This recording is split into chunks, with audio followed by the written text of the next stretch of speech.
Halo teman-teman, kita akan menjawab pertanyaan dari live IG yang belum terjawab ya. Karena kita live IG jam 8 sampai jam 9 malam di hari Senin dan yang belum terjawab akan gue jawab di video seperti sekarang ini. Oke, langsung gue share screen ke teman-teman aja. Mana dia? Ini.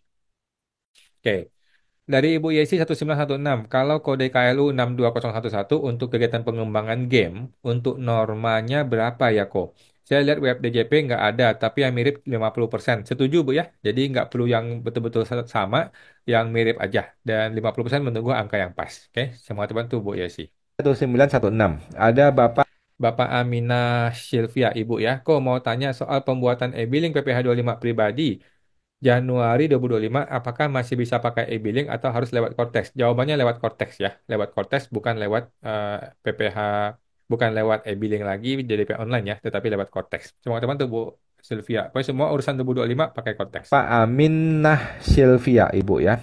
Ibu Aminah Sylvia lagi. Untuk Bu 21 bulanan Cortex, ada NIK yang tidak punya MPWP. Waktu pengisian di sistem, tulis MPWP tidak ditemukan. Sedangkan dari pihak KPP suruh ke Dukcapil, setelah cek ke Dukcapil katanya udah valid. Oke.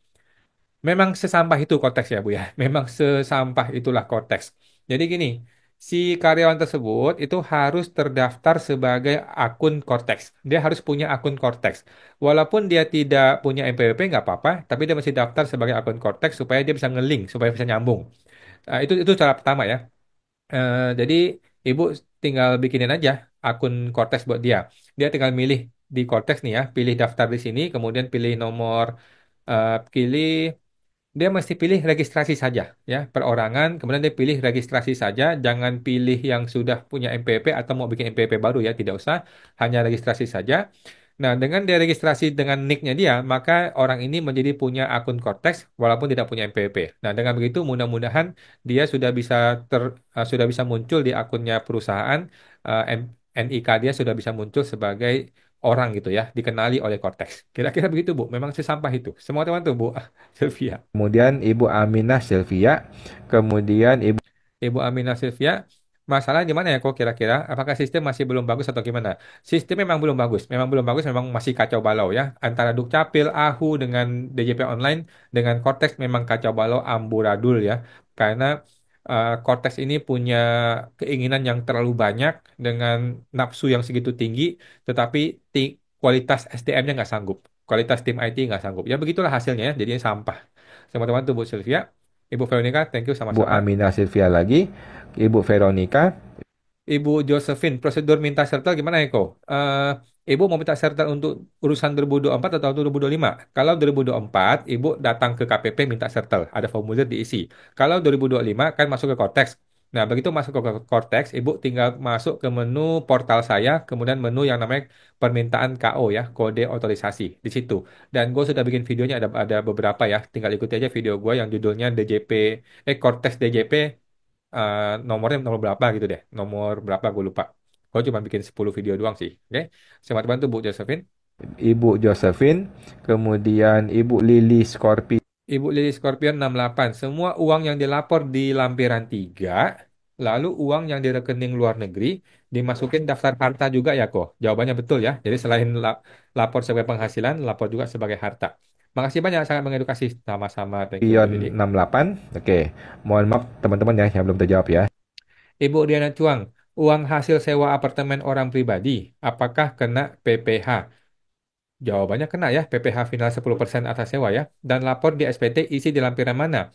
Jadi ketika kita menyewakan orang pribadi nih ya, menyewakan properti atau apartemen, maka kita bayar 10%. Kemudian kita akan lapor di PPh unifikasi. Oke, lapor di PPh yang namanya PPh unifikasi, PPh pasal 4 ayat 2 yang namanya sewa. Setelah kita lapor di bulan berikutnya tersebut, kita juga lapor di SPT tahunan. Nah, di SPT tahunan kita lapor di lampiran 3 yang namanya penghasilan final atas sewa. Di situ ya. Semua teman tuh Bu Riana. Ibu Riana Chuang. Ibu Ibu Ani Andar. Terima kasih banyak penjelasannya Ko Awan. Sangat membantu. Sehat dan bahagia selalu. Tuhan berkati selalu. Sama-sama Bu Ani. Ani Andar. Ibu Ibu Ika Gustiarti. Ada tutorial kah buat SPT PPh satu Badan? Jawabannya Ibu tinggal follow atau subscribe yang namanya Pak Faris Justian. Oke. Buka YouTube. Namanya Pak Faris Yustian. Anyway, ada banyak sekali edukator pajak yang sudah memberikan edukasi mengenai PPh satu badan. Ya, tinggal buka YouTube aja, Bu. Ada banyak sekali ya. Salah satunya Pak Faris Yustian. Thank you, Bu Ika. Kemudian Bapak Endang Alba. Kok LBPPN bulan Desember nggak bisa untuk bulan Januari ya? Jawabannya bisa. Oke. SPT PPN yang statusnya LB itu boleh dikompensasi ke bulan berikutnya, termasuk dari Desember ke Januari. Jadi nggak ada masalah. Semua bantu Bu Endang. Kak Agustiati, Bapak Endang Ibu Feli, tidak kena bunga. Ini mengenai apa Bu ya? Mohon maaf Bu.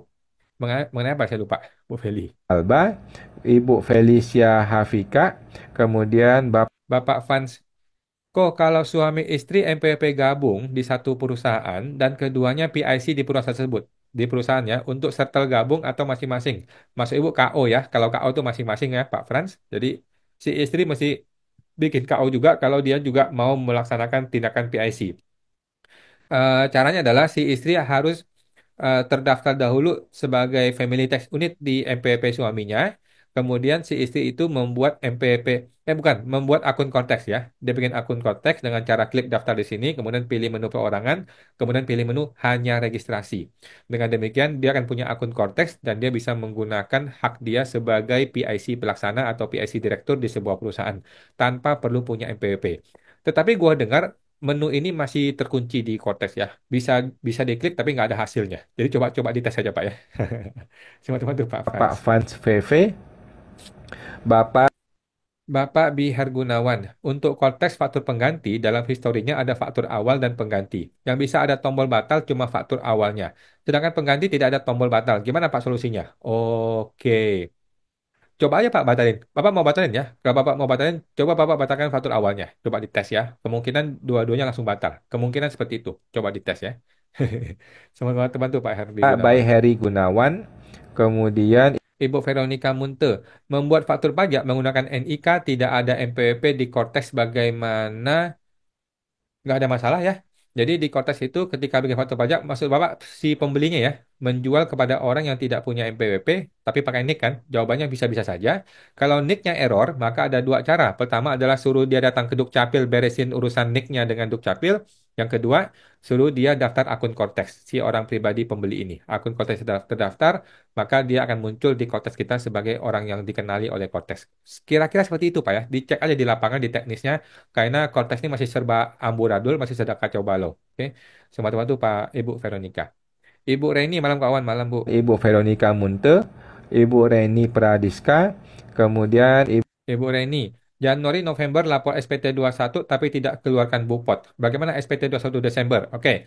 Jadi yang benar, Bu, menurut aturan TER setiap bulan itu wajib bikin BUPOT walaupun dia punya gaji di bawah PTKP. Semua orang yang dapat gaji harus dibikin BUPOT setiap bulan. Jadi yang mesti Ibu lakukan adalah pembetulan, Bu. Dari Januari dibetulkan, Februari dibetulkan, sampai November dibetulkan. Bikinlah bukti potong untuk setiap pegawai-pegawai itu. Nanti di Desember, Ibu tinggal klik tarik data, maka semua data di satu orang pegawai itu muncul dari Januari sampai November, gitu ya. Semua teman tuh Bu Reni, Ibu Reni Pradiska, kemudian Bapak Bapak Hianto. Kalau tidak punya MPWP, apakah NIK saja bisa untuk bikin bupet PPh satu di Cortex? Bisa, Pak. Bisa ya. Coba dites, Pak ya. Harusnya bisa. Kalau nggak bisa, itu bukan salah Bapak. Itu salahnya Cortex ya. Kita tunggu aja Core Stress ini akan diperbaiki. Semua teman tuh Pak Hianto. Hianto 55, Bapak Harmin Bapak Harmin, untuk buat NPPN masih error nggak bisa ya? Kalau saya sudah dua kali coba masih gagal Pak. Coba Bapak tes aja.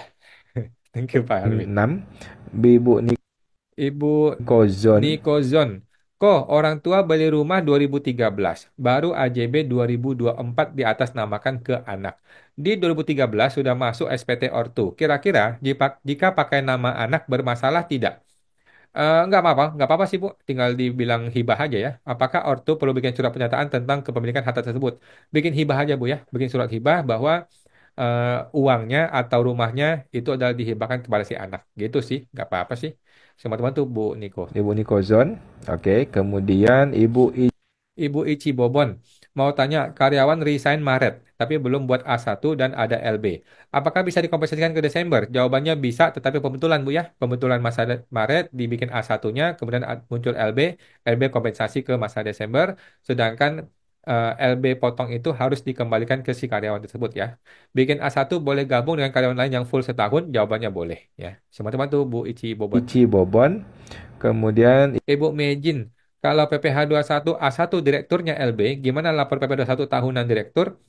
Kalau LB dikembalikan dari PT ke direktur, bagaimana jika di catatan direktur? Oke, jadi ingat Bu ya, A1 tidak mengenal LB. Di A1 tertulis LB itu hanya sebuah tulisan, tetapi A1 itu tidak LB.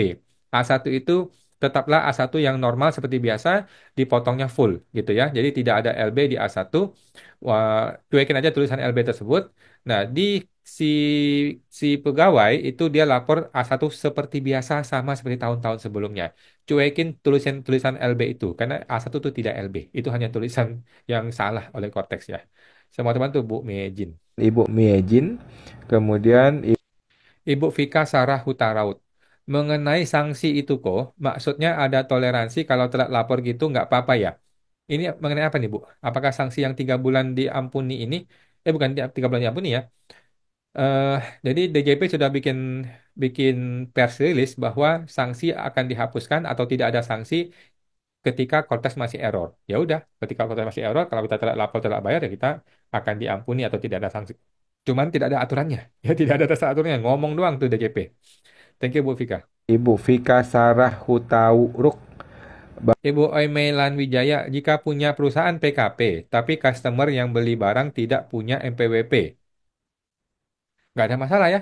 Orang beli barang tidak punya MPWP kan bisa punya NIK ya, bisa pakai NIK. Jadi pakai KTP aja, tidak wajib pakai MPWP. Thank you Bu Oimei. Bapak Oimelan Wijaya, Ibu ya. Kemudian Ibu Asmawati, PPh final 0,5% untuk PT, apakah masih berlaku nggak kok? PT kami baru berdiri tahun 2024. Untuk PT berlaku dong. PT berlaku ya 3 tahun ya. PT berlaku 3 tahun. Kalau dia baru bikin 2024, berarti kan 2024, 2025, 2026. 3 tahun ya sampai Desember 2026 baru bisa selesai. Dan sebaiknya dia cetak suket PP 55-nya. Setelah cetak suket maka lebih aman. Gitu ya. Semua teman tuh Bu Asma. Bapak Asmawatiman. Bapak Ibu Oimelan Wijaya, jika punya PKP perusahaan tapi customer yang beli tidak punya MPWP, bagaimana caranya ya Pak Awan? Makasih. Cara pertama adalah mintain KTP. KTP boleh kok ya. Cara kedua adalah digunggung. Digunggung tapi syaratnya harus end user. Kalau tidak end user maka kena denda 1%. Kira-kira begitu Bu ya. Teman-teman tuh Bu Mei. Oimelan Wijaya, Ibu. Kemudian Bapak Budi Cian 88, malam kawan, bagaimana cara validasi PPHTB di Cortex? Apakah kalau sudah bayar tidak perlu validasi lagi, Bang Asiko? Jawabannya masih perlu validasi tapi masih error. Jadi menu tersebut masih error, tetapi tetap perlu divalidasi ya. Jadi kerjaan notaris itu sepanjang awal Januari sampai sekarang masih kacau balau, masih error. Notaris itu pada ngamuk tuh semua. Ya terpaksa begitulah. Semua teman tuh Pak Budi. Bapak Budi Cian 88. Oke, Alfat, Bapak makasih kok Alfatkau. sama-sama. Kemudian Ibu Ibu Novi, untuk PMK perpanjangan PPN DTP Perumahan 2025, apakah udah diterbitkan? Saya belum baca, Bu. Saya belum baca dan tidak ngikutin mengenai PPN DTP ya. Ikuti aja developernya. Kalau developernya bilang sudah ada, bisa ya bisa gitu ya. Gue tidak ngikutin mengenai PPN DTP 2025, sepertinya belum ada atau gue yang kurang update mengenai ini ya. Coba tanya ke developer. Developer pasti lebih update dong. Oke. Thank you Bu Novi, semua terbantu. Novianti Tandi 8. Bapak Julius, jika batalkan faktur penjualan, apakah harus ACC dari pembeli? Jawabannya tidak harus, tapi sebaiknya komunikasikan dong, ya kan? Kalau kita mau batalin faktur, kita komunikasikan dengan si pembeli dong, gitu kan? Eh, tidak harus ACC, tetapi kan harus dikomunikasikan. Kan dia sudah bayar gitu kan? Atau mungkin mau dibikin faktur pengganti, harus disepakati dong. Thank you Pak Julius, semoga terbantu. Bapak Yulius 0770.